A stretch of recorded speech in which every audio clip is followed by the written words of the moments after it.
très hétérogène aujourd'hui.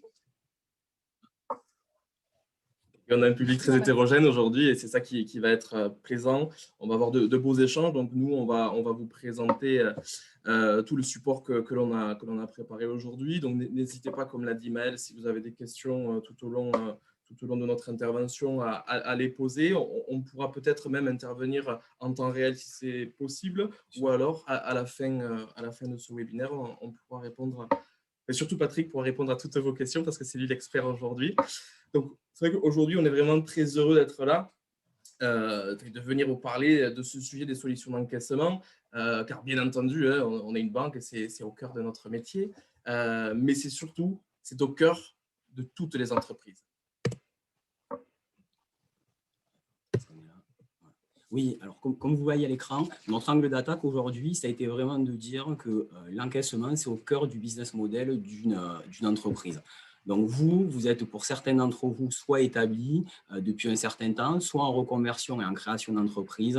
Et dans vos parcours, vous avez dû de près ou de loin toucher la notion du modèle économique parce que toute entreprise repose sur un modèle économique qui est articulé autour de trois notions importantes.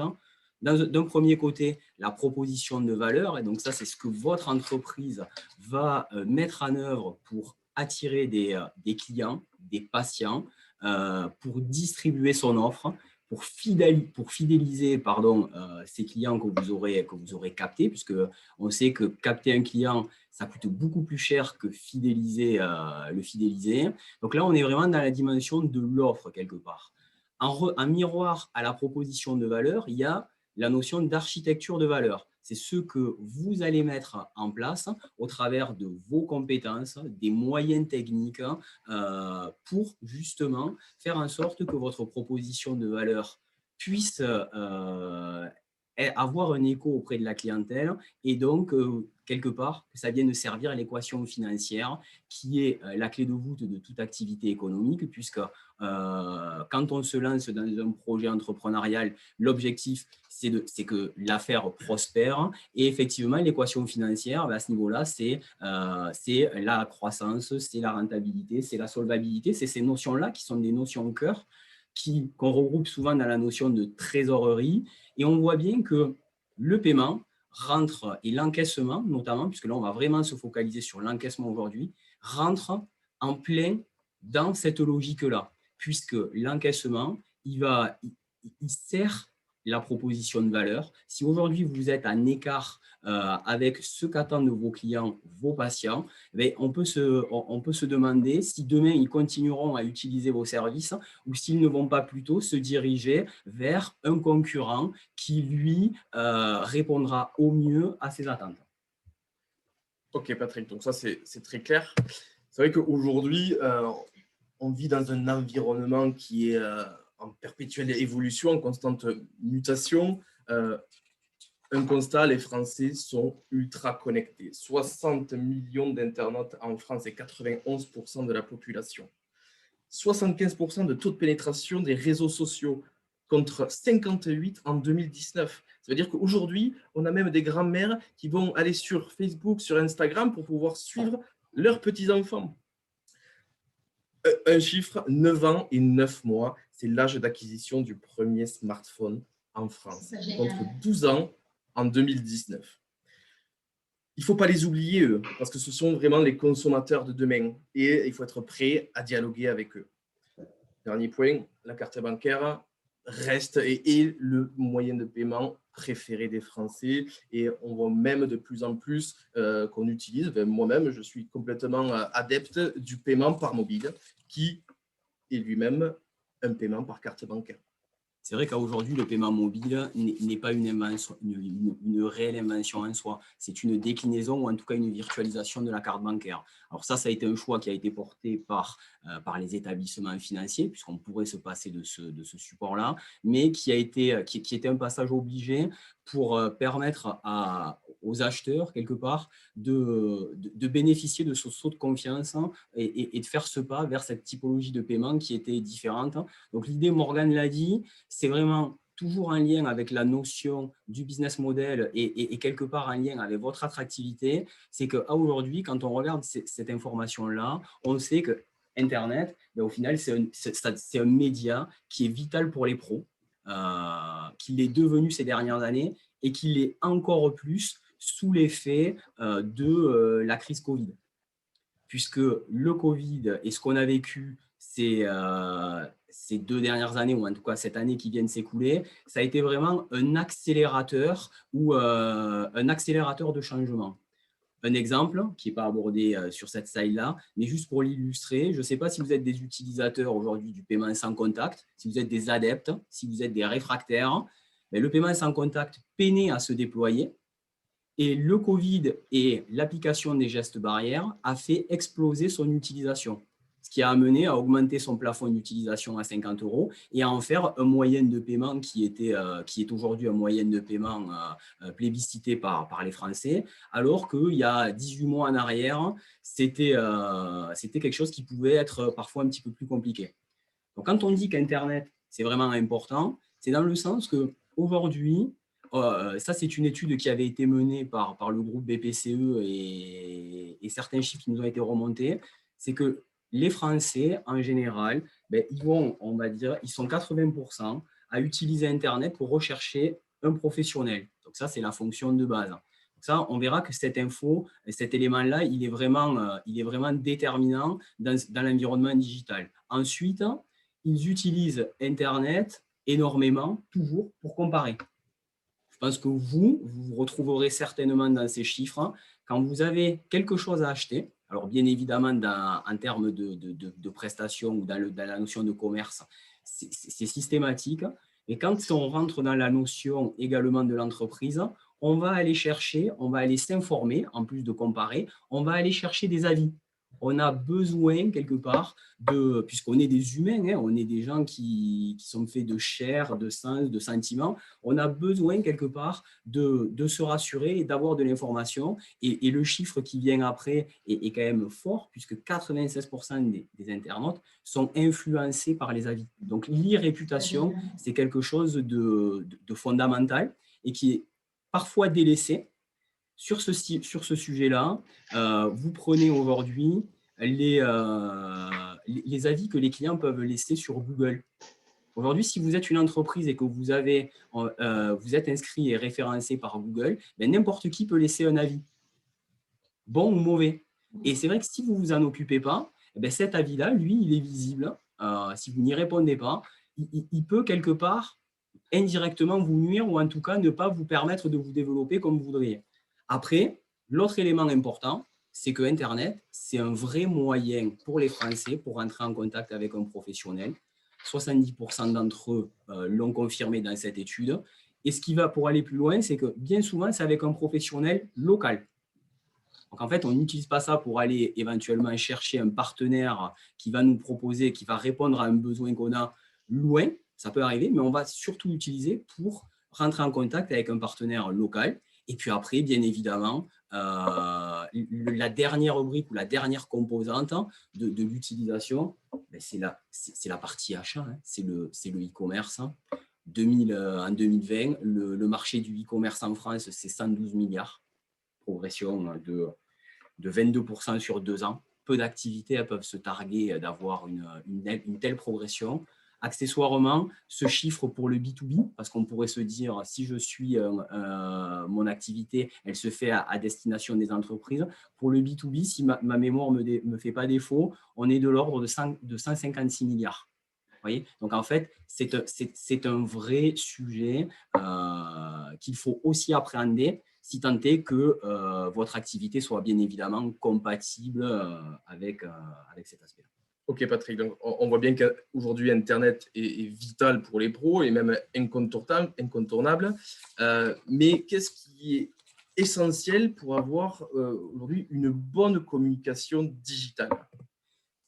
Il y a deux leviers ou deux éléments.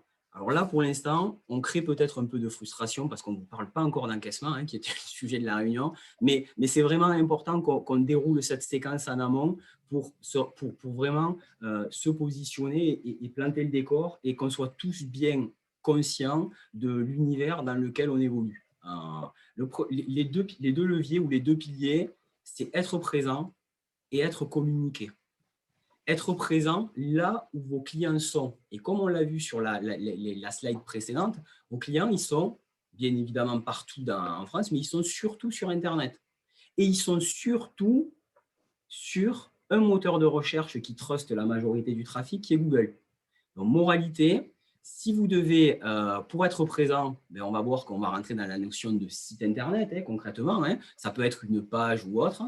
Mais l'important, c'est que cette page-là, et on le verra un petit peu plus tard, elle soit quand même bien vue, ou en tout cas qu'elle réponde aux standards du moteur de recherche numéro 1, ou en tout cas de la principale place de marché qui est Google. Le deuxième levier, ben, c'est communiquer. Parce que comme on l'a vu dans la slide d'avant, on a besoin d'échanges. Le Covid l'a démontré, ou la Covid l'a démontré ces derniers mois. Quand on est privé de communication, d'échanges avec ses pairs, ben, on va communiquer par d'autres moyens. Et là, on va rentrer dans toute la dimension des réseaux sociaux, des campagnes commerciales, des utilisations type Waze et autres. Waze, c'est un formidable moyen de communiquer. Est-ce que, je ne sais pas, alors là, je me permets une petite question. Est-ce que, ou à Maëlle, puisqu'elle est en face de moi, est-ce que vous utilisez Waze, Maëlle, au quotidien ou régulièrement? Mais alors, vous avez pris mauvais choix. Axel. Mauvais exemple pour moi.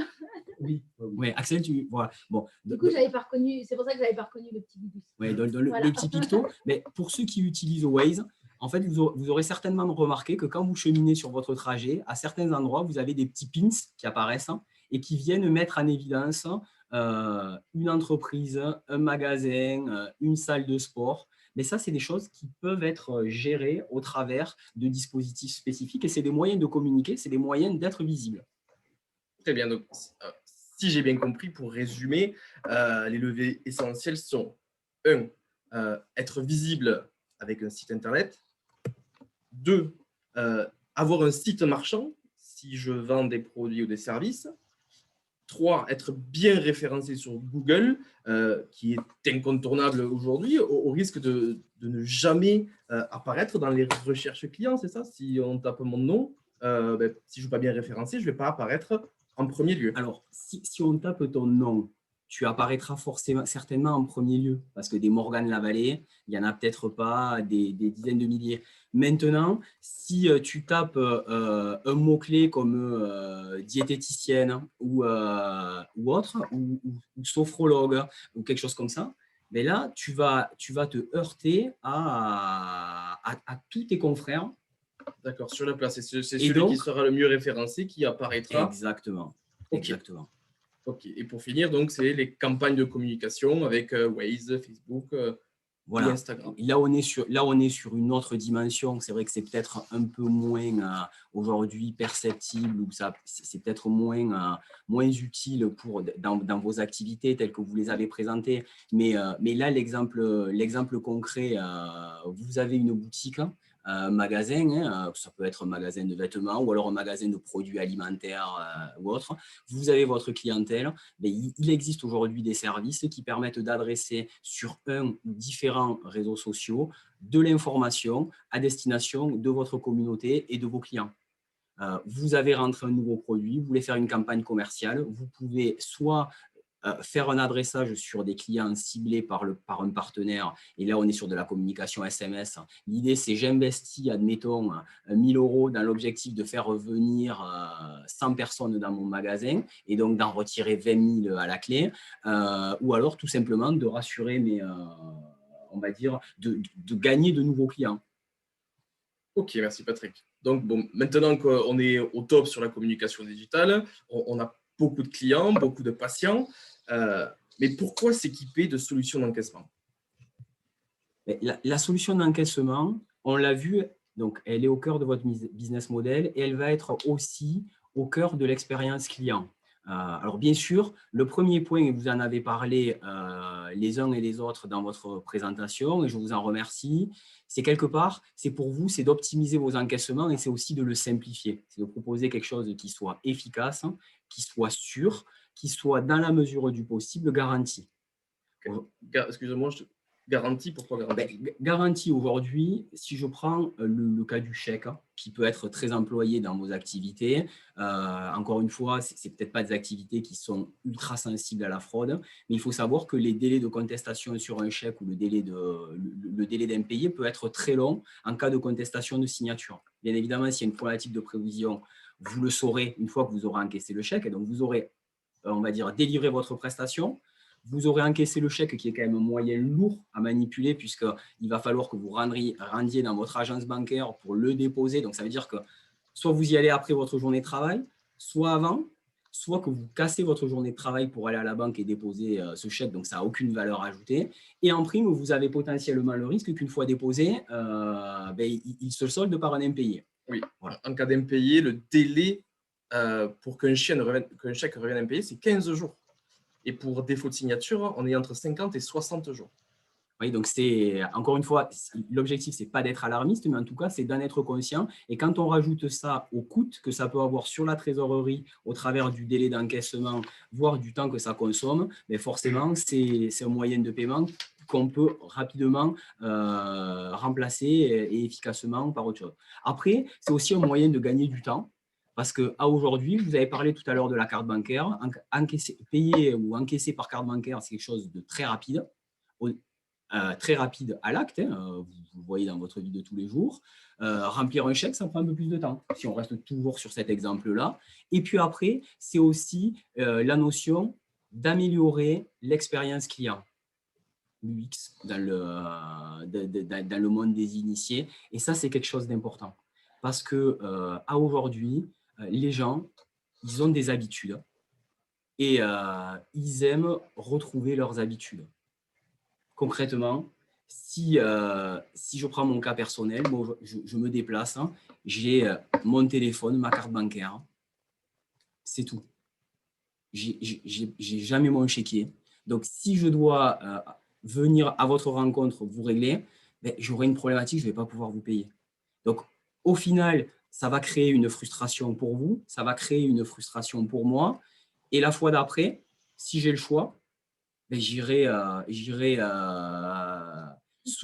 quelque part chercher la prestation chez un fournisseur, puisque malheureusement, on est dans des relations de client-fournisseur ou chez un partenaire qui va me proposer quelque chose qui me ressemble. Donc ça, c'est vraiment les trois leviers principaux qu'il faut avoir dans la logique et quand on veut déployer sa stratégie de solution d'encaissement. Ok, merci Patrick. Donc, on le sait, il existe une multitude de solutions d'encaissement. On va commencer par le plus basique, c'est l'encaissement en face à face. Donc, j'ai quoi comme solution pour encaisser quand j'ai mon client, quand j'ai mon patient qui est face à moi? Alors, là, en face à face, on vous a dit en début d'intervention, le moyen de paiement préféré des Français, c'est la carte bancaire. Donc, quelque part, déroulons. Jouons cette partition. Et pour jouer cette partition, il y a deux manières. Il y a la manière, ce qu'il va falloir différencier, c'est la notion de paiement occasionnel ou de récurrence. C'est le volume, la fréquence d'utilisation. On va retrouver tout ce qu'on pourrait qualifier de mobile acceptance ou le MPOS. C'est les boîtiers, je crois que c'est Sophie qui nous en parlait, ou Séverine qui nous en parlait tout à l'heure, où là, effectivement, on les a vus apparaître ces dernières années, se généraliser, où bien souvent, le boîtier, en fait, c'est juste un hôte qui joue le rôle de tiers de confiance. Quand je dis tiers de confiance, c'est tout simplement que les acheteurs étant habitués à utiliser des TPE, en fait, quand ils vont utiliser le boîtier, ils retrouvent ce qu'ils connaissent et donc ils passent à l'acte. Je ne suis pas certain que si la première fois sur un marché ou un professionnel, vous avez présenté son téléphone et vous avez demandé de taper votre code secret, la carte, sur son téléphone, si vous l'auriez fait. Je ne suis pas certain moi-même de franchir le cap parce que le code, c'est quand même l'élément ultime de protection. Premier niveau, c'est ça, c'est on va dire tout ce qui est mobile acceptance au travers des boîtiers. On est sur des solutions qui sont plutôt pour des usages occasionnels. C'est de la carte bancaire, donc souvent un crédit en 24 heures. Là, tout va dépendre le point d'attention sur ces solutions-là, il y a deux cas de figure. Soit c'est les banquiers qui vont vous la proposer, et là, ce que je vais dire, ça ne tient pas. Soit ce sont ce qu'on appelle des fintech, des sociétés de services informatiques qui vont les déployer. Et là, dans ces cas-là, vous avez tout à l'heure cité les noms de SumUp, de Stripe. Moi, je n'ai rien contre eux, c'est des acteurs majeurs du paiement aujourd'hui. Le point d'attention, c'est le contrat que vous signez. C'est un contrat de droit étranger. Britannique pour SumUp, américain pour Stripe. Donc, ce qui veut dire, Morgane, que concrètement, si vous avez une problématique sur des encaissements, un litige, et que vraiment la problématique est sérieuse et sévère, pour faire valoir vos droits, mais ça veut dire que ce sera un tribunal international, voire un tribunal du pays compétent qui a régi le contrat. Donc ça, c'est un vrai point d'attention. La notion de crédit en compte peut être aussi un point déterminant, parce que dans certains cas, vous n'avez pas un crédit à J+1, donc en 24 heures, vous pouvez avoir un crédit qui est en 48 heures ou plus. Donc là, l'impact trésorerie peut exister. Ensuite, l'autre option, Morgane, tu l'as connue quand tu étais dans ton parcours, c'est le TPE. C'est ce que vous voyez et ce qu'on utilise communément dans la vie de tous les jours. Là, on est sur des dispositifs qui sont plutôt proposés par des acteurs bancaires ou alors par des néobanques.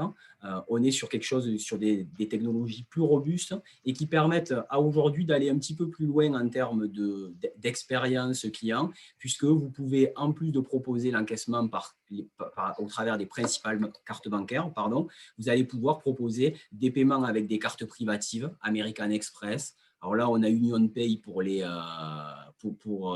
nos amis chinois, c'est un moyen de paiement très développé chez eux, voire des solutions comme le paiement en plusieurs fois garanti, qui peuvent être proposées pour des prestations vraiment avec des montants moyens plus importants. Ok, mais qu'est-ce qui va faire que moi, je vais choisir entre soit la solution MPOS, soit une solution de TPE classique? C'est quoi? C'est le volume de ce que je vais encaisser par mois C'est effectivement, c'est un élément à prendre en compte. Si on compare, le taux moyen les modèles économiques sont différents. Quand on est sur du MPOS, donc la solution du haut, on est généralement sur des solutions qui sont sans abonnement et qui ont des taux de commission appliqués sur les transactions qui sont relativement importantes, 1,75% ou plus, vous voyez, pour donner un ordre d'idée. Quand on rentre dans la dimension du TPE, certes, vous avez un coût d'abonnement pour le matériel, qui est souvent, et là, moi, ce que je pourrais vous préconiser, c'est qu'au regard des évolutions des normes qui vont très vite, la solution, ça peut être de louer le TPE au travers de l'établissement bancaire ou au travers d'un spécialiste, parce que les normes évoluant très rapidement, si vous l'achetez et que vous n'avez pas de pack de mise à jour, vous pouvez vous retrouver avec un matériel qui est obsolète dans le temps. Donc, c'est ça. Et la contrepartie, quelque part, de l'abonnement, c'est que le taux de commission, en général, est nettement inférieur à ce que je vous ai cité avant. Il est souvent inférieur à 1%. Donc, effectivement, si vous encaissez de manière très épisodique le TPE, le SmartPOS peut être une solution. Si vous encaissez des transactions de montant élevé, unitaire élevé, ou alors des volumes de transactions conséquents, selon les études qu'on a pu réaliser ces dernières années, le TPE, malgré son abonnement qui en facial donne l'impression qu'il est plus onéreux, est avantageux dans la durée. Est-ce que je t'ai répondu? Tu es parfait. Alors peut-être juste avant, on a une question de Sophie qui demande s'il y a un montant limite pour le sans contact pour le niveau 1 de l'encaissement face à face. En fait, le sans contact, la technologie qui va servir à que ce soit du MPOS ou du TPE, le plafond va être identique pour quel que soit le moyen, j'allais dire le device, l'équipement utilisé. C'est-à-dire que le plafond, c'est 50 €. C'est-à-dire qu'aujourd'hui, c'est réglementaire. Jusqu'à 50 €, on peut payer en sans contact. Au-dessus, ça sera un paiement avec contact et saisie du code obligatoirement. D'accord. Merci beaucoup. Donc, on vient de voir comment encaisser en face à face. mais il existe des solutions si mon client n'est pas face à moi, s'il est à distance à la maison? Oui, alors après, on va essayer de déployer la palette. Le premier niveau qui suit, qui est relativement simple à déployer, c'est le paiement par mail et le paiement par SMS. Donc là, effectivement, l'objectif de ces techniques, et j'ai bien aimé tout à l'heure, ou en tout cas j'ai bien entendu que vous vous souciez aussi de la garantie et vous cherchez à éviter vos problèmes d'encaissement, c'est de se poser la question, quand je vais traiter une transaction à distance, est-ce qu'elle va être garantie? Est-ce que je suis sécurisé ou pas? Parce que pour quand même vous donner toute l'information, quand on fait une transaction téléphonique, vous voyez, quand vous appelez un fleuriste, par exemple, pour offrir un bouquet à votre chérie, ou qu'il soit homme ou femme, et vous appelez et que vous communiquez vos numéros de carte, le fleuriste le ressaisit sur son TPE, et là, à ce moment-là, le commerçant, il prend un risque fort, puisque la transaction pourrait être rejetée par le titulaire de la carte. Puisque, je reprends cet exemple, hein, Morgan m'appelle.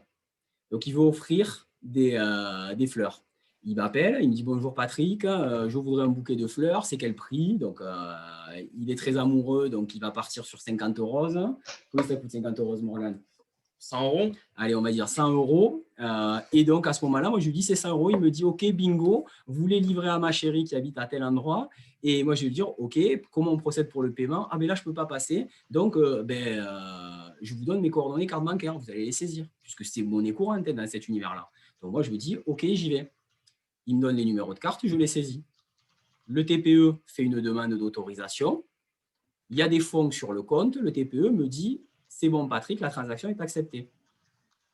L'élément qui manque là-dedans, et celui qui pose vraiment problème, c'est que je ne sais pas, je suis incapable de faire le lien entre le numéro de carte qui m'a été donné et Morgan, qui est le donneur d'ordre. Donc, si moralité, à ce moment-là, il a utilisé la carte de son copain de bureau, lorsque ce dernier était parti faire une pause, ben, vous comprenez bien que quand lui va revenir et va constater sur son compte bancaire le débit, il va appeler sa banque et il va dire « je suis victime d'une fraude ». Et là, c'est la réglementation monétique qui rentre en jeu. Et la réglementation européenne, elle permet de rejeter la transaction pendant 13 mois. Au motif de la contestation, ce n'est pas moi qui ai fait l'achat. Moralité, moi, gentil fleuriste qui a envoyé mes 100 plus belles roses à la chérie de Morgane, ou du moins à je ne sais pas qui, d'ailleurs, au final, ben j'ai perdu mes 100 roses et je me vois débiter de 100 euros. Charge à moi de prouver que c'est bien lui qui a fait l'achat. Et vous avez bien compris que je suis dans l'incapacité totale de le faire, puisque j'ai fait que ressaisir des numéros carte bancaire. Donc, le paiement par SMS, alors c'était un petit peu long, mais c'était important qu'on y vienne. Le paiement par mail ou le paiement par SMS, il a cette vertu que dans ce même cas de figure, au moment où Morgane va me dire « OK, bingo, j'achète les 50 euros pour 100 euros », et moi, à partir d'une interface, c'est-à-dire que je n'ai pas besoin de site internet, je n'ai pas besoin de grandes techniques, j'ai simplement besoin d'un ordinateur et d'une interface qui m'aura été communiquée par ma banque ou par la société de service qui déploie le service.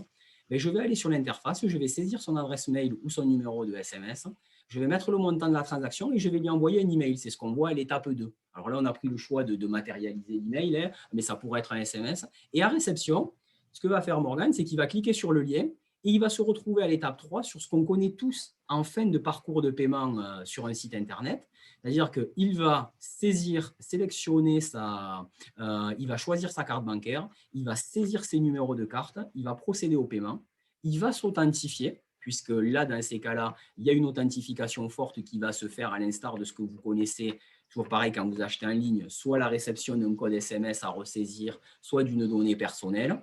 Et l'avantage pour vous en tant que commerçant, c'est que le fait que cette transaction soit authentifiée, quand elle va revenir, elle bénéficiera d'une garantie au sens du paiement. Alors après, si vous ne délivrez pas la prestation, il peut y avoir du litige ou autre, mais en tout cas, d'un point de vue paiement, ces 100 euros, on ne viendra pas vous les débiter, puisque si il venait à avoir utilisé la carte de quelqu'un d'autre et en ayant réussi à déjouer la sécurité, ben vous n'en êtes pas responsable, puisqu'on vous aura donné l'info que cette transaction était sécurisée. Ok, donc moi je suis le client, je clique sur le lien, j'arrive sur cette page de paiement où ça me donne déjà le montant que j'ai à payer avec la référence de ma facture. C'est ça, s'il y a une référence, je valide, je mets mes codes de carte, il y a authentification forte, c'est C'est ça. ça. Je valide.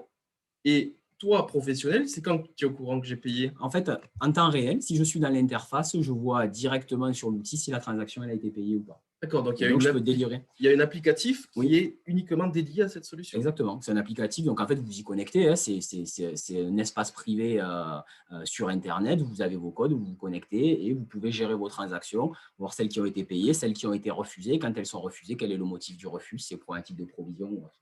Ok, donc bon, j'ai compris, cette solution, elle a l'air quand même simple, mais il faut que toi, en tant que professionnel, tu ailles sur cet applicatif-là, que tu rentres l'adresse mail de ton client ou son numéro de téléphone, que tu rentres le montant lié à la facture et que tu lui envoies. Mais il n'existe pas une autre solution. Moi, je sais que quand je reçois ma facture d'eau, j'ai un lien Internet avec des références et je dois me connecter sur ce lien Internet.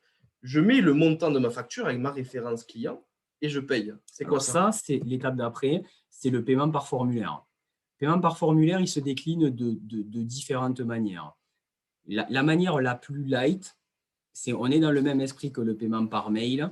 Vous avez accès à un service en ligne et ce service en ligne, donc vous n'avez tout, je le répète, c'est important, vous n'avez pas de site internet, vous n'avez aucune infrastructure technique, vous avez juste un back-office qui vous est mis à disposition, donc on va dire par la Banque Populaire du Sud. Vous vous connectez sur ce back-office et là, vous allez vous créer une page de paiement. Cette page de paiement, en fait, elle a une URL, donc c'est son adresse. Mais vous pouvez la mettre sur vos factures. Vous voyez, concrètement, sur la facture d'eau, c'est ce que fait ton fournisseur dans l'absolu. Et donc, quand tu vas procéder de telle manière, tu vas arriver sur un formulaire dans lequel tu vas ressaisir tes coordonnées ou les références qu'il t'aura convié demandé de faire et tu procéderas à un paiement. Là, on est plus dans de la digitalisation des encaissements. Donc, en fait, vous avez réalisé une prestation, vous émettez des factures et vous voulez proposer à votre partenaire ou en tout cas à votre client une expérience différente pour faire son paiement. Ok, et toi, en tant que pro, donc tu viens de le dire, tu choisis quelle référence mon client il devra mettre pour s'authentifier, c'est ça? Exactement. Ok, donc en gros, je n'ai pas de site internet, j'appelle ma banque, je leur dis que je veux mettre en place ce système-là, ils me créent un URL qui m'est propre et que je peux communiquer à l'ensemble de mes clients. Voilà, alors on va dire de manière très réduite, si on le simplifie à l'extrême, c'est exactement ça. Ok. Et donc là, même constat que sur le paiement mail SMS, vous bénéficiez de la garantie de paiement, ou en tout cas, vous avez l'information qui vous permet de savoir si la transaction jouit de la garantie ou pas. Ok, donc là, on vient de voir des solutions d'encaissement sans site internet. Mais si j'ai un site internet et que je veux le rendre marchand, que je mets à disposition des formations ou des produits ou des services, je peux me faire payer directement dessus. Exactement. Donc là, après, c'est la fuite en avant, hein, c'est-à-dire qu'on va pouvoir de toute façon déployer tout l'armada ou toutes les solutions de marché. Donc effectivement, si vous êtes sur une activité qui le permet, imaginons de la formation, et on avait tout à l'heure une participante qui voulait proposer éventuellement du e-learning, des formations en ligne ou l'accès à des MOOC ou des choses comme ça.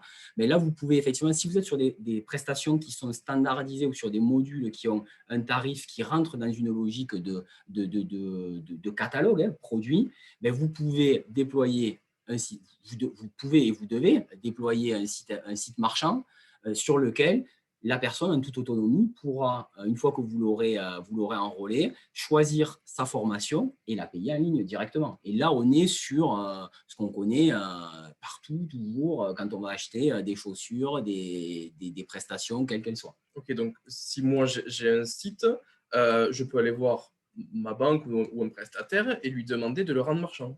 C'est juste en fait un applicatif de paiement qu'ils vont intégrer sur mon site. Là, on est sur. Exactement, là, c'est juste une stratégie. Ok, c'est autant sécurisé que les paiements par mail ou le paiement par formulaire. C'est la même chose. Ok, très bien. Donc là, qu'on vient de voir, ce sont tous les types d'encaissement carte bancaire. Mais ensuite, il existe des solutions, non? Le virement, le prélèvement. Oui, alors là, on était sur la dimension digitale et donc c'est pour ça qu'on a déployé toute l'offre d'encaissement par carte bancaire. Après, bien évidemment, si vous êtes sur de l'activité de service ou sur des activités avec de la récurrence dans l'achat, vous pouvez déployer des solutions d'encaissement par prélèvement. Ce n'est pas réservé à EDF, ce n'est pas réservé aux grands institutionnels, aux fournisseurs d'eau, aux sociétés d'abonnement en téléphonie ou que sais-je. C'est quelque chose qui nécessite simplement un agrément auprès de la Banque de France. Et là, en général, c'est votre établissement bancaire qui fait les démarches à votre demande. Et ça va vous permettre effectivement de mettre en place une solution plutôt industrielle pour pouvoir gérer des encaissements ou alors des encaissements étalés dans le temps. Si vous avez une prestation qui vaudrait 1 000 € et ces 1 000 €, c'est trop conséquent ou en tout cas, c'est un peu lourd pour la personne qui souhaite y souscrire, mais via le prélèvement, vous pouvez proposer, pourquoi pas, mettre en place un échéancier. Ok, très bien. Donc, ça veut dire que ça peut venir compenser en fait la problématique si on fait des prestations aussi d'un montant élevé, parce que les cartes bancaires ont des plafonds de paiement. Bien sûr, effectivement, selon la prestation, aujourd'hui, on est sur des activités, alors on n'a pas parlé des paniers moyens, mais qui n'ont pas forcément des montants très, très lourdes. Mais pour autant, effectivement, si on est sur plusieurs milliers d'euros, c'est quelque chose qui peut vraiment avoir du sens. Ou alors, j'y reviens si vraiment il y a de la récurrence. Parce que là, on est sur un dispositif qui va vivre de la formation. Par exemple, je souscris un parcours de formation pour 10 modules ou pour 5 modules. Mais on pourrait très bien dire, premier paiement par carte bancaire. Comme ça, au moins, je verrouille mon acheteur. Et les paiements suivants, après signature d'une autorisation de prélèvement, ou d'un mandat de prélèvement CEPA, les proposer un étalement ou un échéancier via le prélèvement. Ce qui permet de lisser la rentrée en termes de trésorerie. On rejoint la notion d'équation financière. Ok, merci Patrick. Donc, je vais me permettre de faire… Alors juste, je n'ai pas répondu. Il y avait un point sur l'international. L'international, il y a aussi le virement, puisque tu parlais du virement.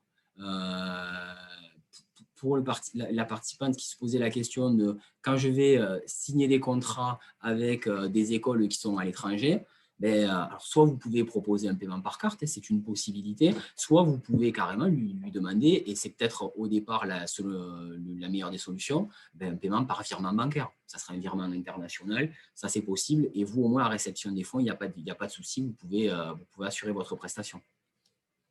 Ok, merci Patrick. Donc, comme je disais, je vais récapituler, je vais essayer d'être très bref. Donc, il existe plusieurs solutions d'encaissement. Donc, il y a les solutions d'encaissement en face à face avec 2 niveaux. Le premier niveau, le niveau qu'on appelle MPOS, qui lui est plutôt destiné à des pros si on a un montant moyen d'encaissement mensuel qui ne dépasse pas les 1 000 € par mois. Parce qu'en fait, si je comprends bien, on a un fort taux de commission CB. Si derrière, on a plus de récurrence dans les encaissements, on va passer sur un TPE classique qui, lui, va même pouvoir offrir des solutions supplémentaires comme le paiement en plusieurs fois ou l'acceptation de cartes privatives type American Express. Ensuite, on a les solutions d'encaissement à distance avec le paiement par mail ou par SMS, où là, on va générer sur l'applicatif cette demande de paiement dans laquelle on va mettre l'adresse mail ou le téléphone du client avec le montant de la prestation, avec la référence de la facture, et on va lui envoyer un mail.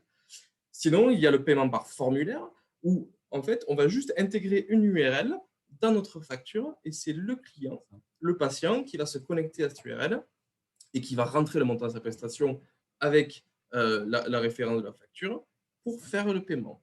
Derrière, il y a le paiement sur site. Donc, si on a un site marchand, donc il y a un applicatif de paiement qui est intégré sur mon site internet. Et derrière, il y a les solutions comme le virement ou le prélèvement, si jamais on est sur de la forte récurrence, hein, ou alors avec des montants de prestations un peu plus élevés. C'est ça. Ok. Très bien. On a des questions. Ouais. Donc, Alain Maillot qui demande si on peut faire un paiement par mail avec des prélèvements planifiés. Alors, un paiement par mail fractionné. Ouais, okay. Oui, alors en fonction des… alors, ça va dépendre de ce que propose la solution. Hein. Ça va vraiment dépendre du PSP, de la solution technique. Hein. Mais concrètement, aujourd'hui, chez Banque Populaire, avec l'offre paiement express, on peut effectivement faire un paiement fractionné. La particularité ou le point d'attention sur cette modalité de paiement, c'est que la première transaction est authentifiée, donc ça on sait avec qui on joue l'opération, il n'y a pas de difficulté. Par contre, du moins, il y a 2 points d'attention. Le premier, c'est que vous fractionnez le paiement, donc si vous le fractionnez en 3 fois, c'est-à-dire que vous encaisserez votre prestation en 3 échéances et en tenant compte de la périodicité entre chacune des échéances. Et ce qu'il faut aussi avoir en tête et qui est pas négligeable, c'est que chaque transaction, chaque échéance fera l'objet d'une demande d'autorisation. Donc, si à ce moment-là, la carte bancaire est en défaut parce que le plafond a été dépassé pour une raison quelle que soit la raison, ou alors si la carte a été mise en opposition, effectivement, il peut y avoir un risque, mais c'est techniquement possible. Nous, on a des clients qui l'utilisent sans souci. Il faut simplement de la rigueur en termes de suivi et en même temps, simplement être attentif à la partie impact sur la trésorerie. Okay. Une deuxième question concernant le paiement sur le site marchand. Est-ce que vous avez une idée à peu près du coût que ça peut représenter pour un entrepreneur de modifier son site web en le passant en site marchand? Ça dépend de quoi surtout? En fait, ça va dépendre de plusieurs paramètres. Ouais. Alors déjà, c'est est-ce qu'on a un site ou pas? Est-ce que si on en a un, quelle est sa technologie? Est-ce qu'il est quelque part conforme aux standards du moment ou pas? Parce que comme on vous l'a dit en préambule, aujourd'hui, des sites, on ne l'a pas dit ça, mais des sites, il en existe des dizaines, des centaines, des milliers. Des solutions pour les développer, c'est la même chose. Et en fait, il y en a beaucoup qui, au final, ne sont pas forcément adaptés et optimisés pour Google ou pour les nouveaux navigateurs ou les nouveaux moteurs de recherche. Donc, en fait, à ce moment-là, le site peut valoir très peu d'argent, mais in fine, c'est toujours trop cher parce que de toute façon, il ne permettra pas de répondre à la mission qu'on lui demande, qui est de créer du trafic et créer du business. Donc, le prix, c'est variable parce que toujours pareil, dans ces logiques de solutions, si vous êtes sur des solutions très robustes comme Magento 2, on peut imaginer qu'un site, ça peut coûter 80 000 €. À côté de ça, si on est sur des solutions aujourd'hui de très bon niveau, je vais parler de ce que je connais sous la marque Direct et Proche, qui est la solution que propose Banque Populaire, on peut être sur des logiques de budget aux alentours de 120 € par mois, vous voyez, pendant 48 mois. Donc, ça nous donne une fenêtre de 4 000 – 5 000 € pour avoir quelque chose qui est optimisé et qui fonctionne. Après, vous pouvez potentiellement trouver des solutions peut-être moins chères. Le vrai sujet, c'est qu'est-ce qu'il y a dans le package. Est-ce que je suis accompagné? Alors, est-ce que je suis un professionnel du métier ou pas? Parce que si je suis un professionnel, je vais pouvoir faire vivre mon site et ainsi de suite. Combien j'ai de temps à y consacrer? Parce que dans vos métiers, si vous êtes plutôt sur des profils indépendants ou autres, le temps, c'est de l'argent, hein, soyons clairs. Et après, derrière, quelle prestation? Parce qu'un site qui n'est pas optimisé, qui n'est pas référencé, je l'ai dit, même à 500 €, il est trop cher. Et partons du principe que j'ai un site internet qui est très bien référencé, tout ce que tu veux, pour pouvoir intégrer un module de paiement, ça peut se faire comme ça et c'est facturé combien à peu près? Là, c'est pareil, c'est variable.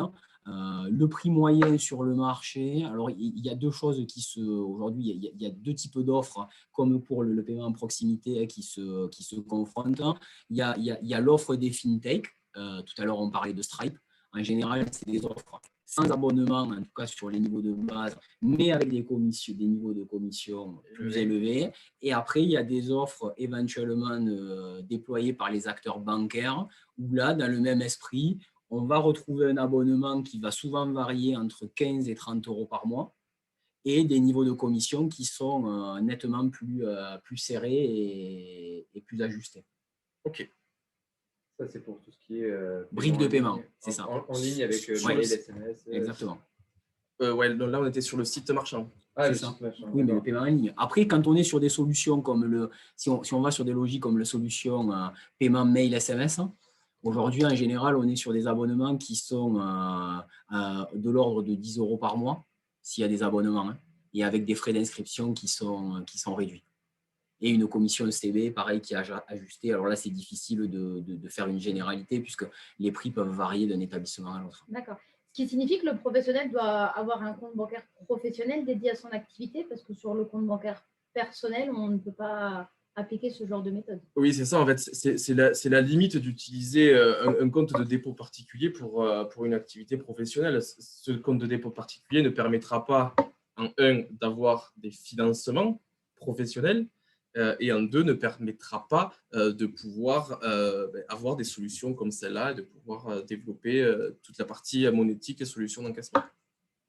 Ok, super, merci. Alors, je vois s'il y a d'autres questions, peut-être le temps que quelques personnes puissent soit prendre la parole si vous le souhaitez, soit participer dans l'onglet discussion, mais je crois que l'intervention était plutôt claire. Donc, en fait, peut-être pour conclure, chaque personne peut prendre rendez-vous justement avec un agent et un conseiller de la Banque populaire du Sud pour pouvoir justement estimer les différentes solutions qu'ils pourraient apporter par rapport au volume, en effet, que la personne encaisse par mois, ses préférences. Bien entendu, au D'accord. cas par cas, on pourra faire des études. Ce que je peux vous proposer, c'est de donner mon adresse mail et moi, je prendrai contact avec la personne qui est la plus proche de votre lieu d'exploitation. Et oui, de toute façon, ils nous connaissent bien à l'ORIF et voilà, on fera parvenir tous les éléments aussi pour que vous puissiez contacter directement Morgane. Écoutez, je crois qu'il n'y a pas d'autres questions directes. Alors, Axel va vous écrire directement l'adresse de Morgane Lavallée dans l'onglet discussion. Comme ça, j'en profite pour remercier évidemment Morgane et Patrick sur ces explications très claires. Merci aussi pour le rappel de l'importance, en effet, de la digitalisation dans le monde de l'entreprise libérale et en effet, le monde a changé, donc forcément, les nouvelles technologies sont très importantes. Et en effet, de comprendre à quel point les solutions d'encaissement sont certes un levier sur la trésorerie, le business model, mais aussi le reflet et le miroir de l'entreprise envers ses consommateurs, ses clients et ses particuliers. Donc, c'est plutôt une bonne chose pour nous. Écoutez, on va mettre fin à ce webinaire. Merci à tous. Merci à vous. Merci à tous. Merci aux participants et au plaisir de vous revoir prochainement. À bientôt tout le monde.